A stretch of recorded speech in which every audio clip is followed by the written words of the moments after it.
जय श्री कृष्णा। आज शनिवार के दिन आइए सुनते हैं शनिदेव और शिव जी की यह कथा।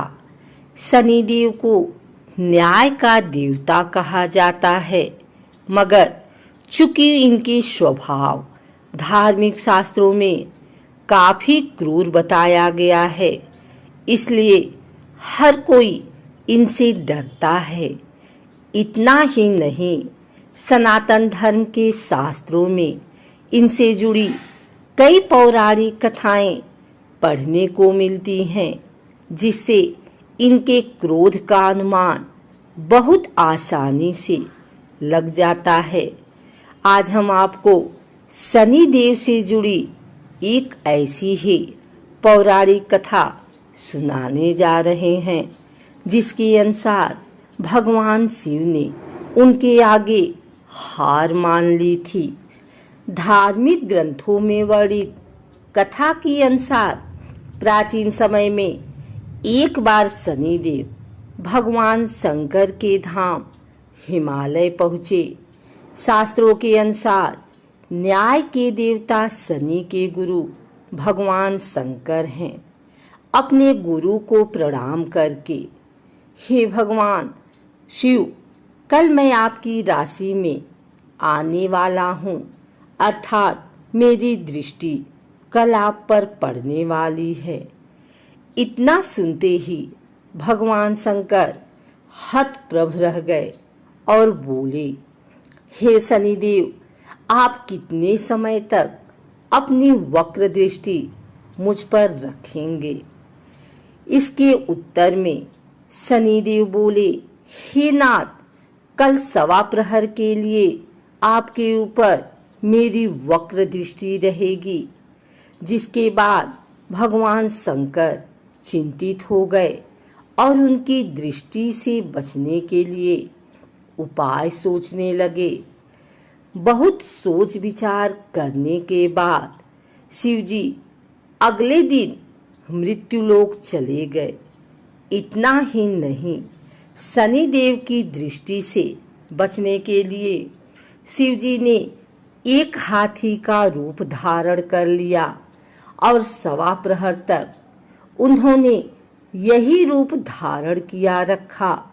लेकिन इसके खत्म होते ही वह सोचने लगे कि अब 3 दिन बीत चुका है और शनिदेव की दृष्टि का उन पर कोई असर नहीं हुआ है, और वह पुनः कैलाश पर्वत लौट गए।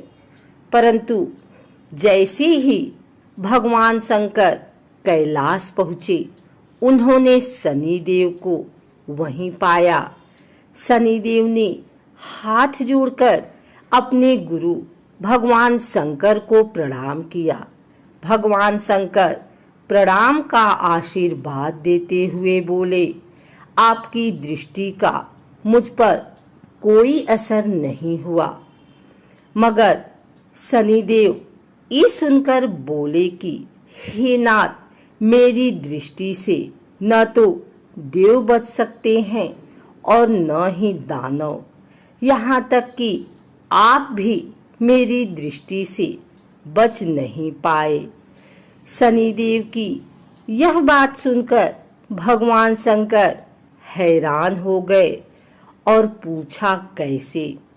तब शनिदेव ने कहा, मेरी ही दृष्टि के कारण आपको सवा प्रहर के लिए देव योनि छोड़ पशु योनि जाना पड़ा, जिसका मतलब आप मेरी वक्र दृष्टि के पात्र बन गए।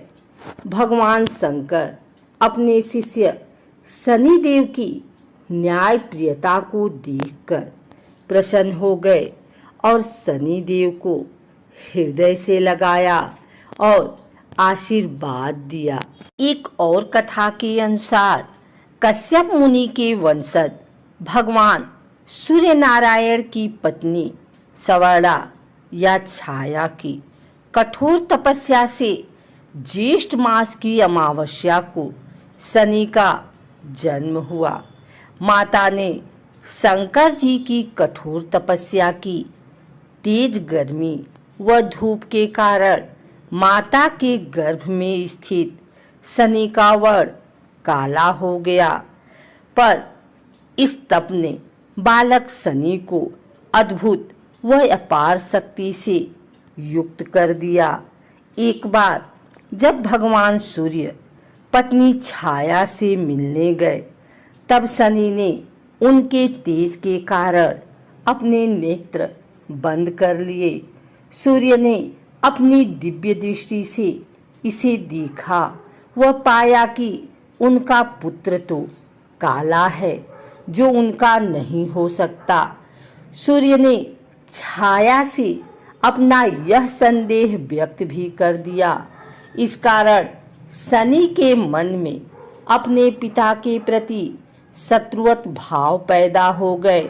शनि के जन्म के बाद पिता ने कभी उनके साथ पुत्रवत प्रेम प्रदर्शित नहीं किया।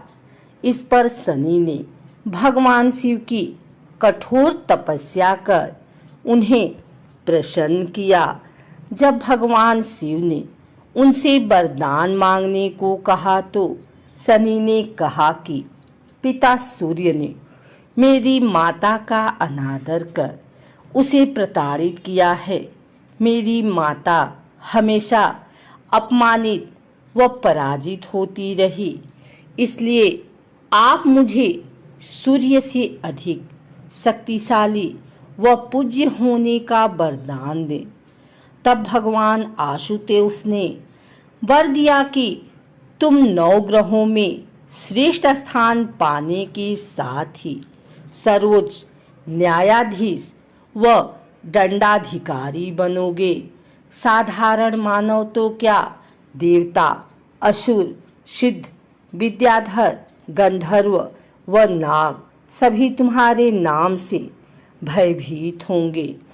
कथनानुसार लंकापति रावण ने अपनी अपार शक्ति से न केवल देवताओं का राज्य छीन लिया, बल्कि उसने सभी ग्रहों को भी कैद कर लिया था।